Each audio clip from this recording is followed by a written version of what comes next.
చూస్తే ఇక్కడ ఒక ప్రాంతంలో తెలుగుదేశం పార్టీకి సంబంధించిన వాళ్ళవి మాత్రమే కాలిపోయాయి, చుట్టుపక్కల ఏమీ కాలేదు. దానికి జనరల్గా కొన్ని ఎలక్ట్రిక్ ఫైర్స్ వచ్చేటువంటి మెకానిజం కూడా అక్కడ లేదు, అక్కడ ఎలక్ట్రిక్ వైర్స్ కూడా ఏమీ లేవు. మళ్ళీ అదేవిధంగా 500 అడుగుల దూరంలో ఉన్నటువంటి ఇంకో ప్లేస్లో కూడా సైమల్టేనియస్గా జరిగింది. అంటే ఇది న్యాచురల్ ప్రాసెస్ కాదు, న్యాచురల్ యాక్సిడెంట్ కాదు, ఇది కావాలని చేసినటువంటి పరిస్థితి. నసీర్ గారు చెప్పినట్టు నిన్న అన్ని శాపనార్థాలు పెట్టారంట.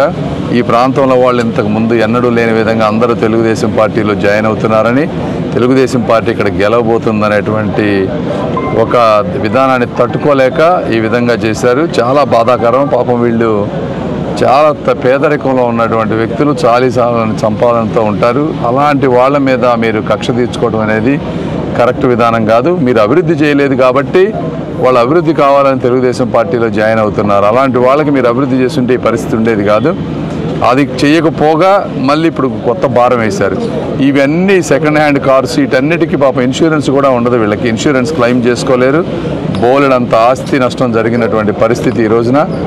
ఇది ఐజీ గారికి కంప్లైంట్ చేశాం. వారు 24 to 48 అవర్స్లో ఇది ఎవరు చేశారనేది కనుక్కుంటానని చెప్పారు.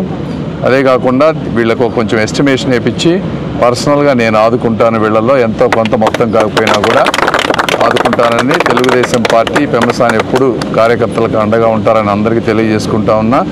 ఇది ముస్తఫా గారు వాళ్ళ మనుషులు చేయిస్తారు తప్పించి వేరే వ్యక్తికి ఇలాంటి పనులు చేయించాల్సిన అవసరం లేదు. ఇది ఏంటంటే ప్రూఫ్స్ మనకు ఉన్నా లేకపోయినా కూడా ఇది ఒక బేసిక్ కామన్ సెన్స్. ఇక్కడ ఎవరు అడిగినా కూడా ఎవరు చేశారు అంటే ఆ ముస్తఫా గారి అబ్బాయో లేకపోతే వాళ్ళ మనుషులు ఆ గంజాయి దాగి బ్యాచ్ ఎవరో చేశారని చెప్తా ఉన్నారు.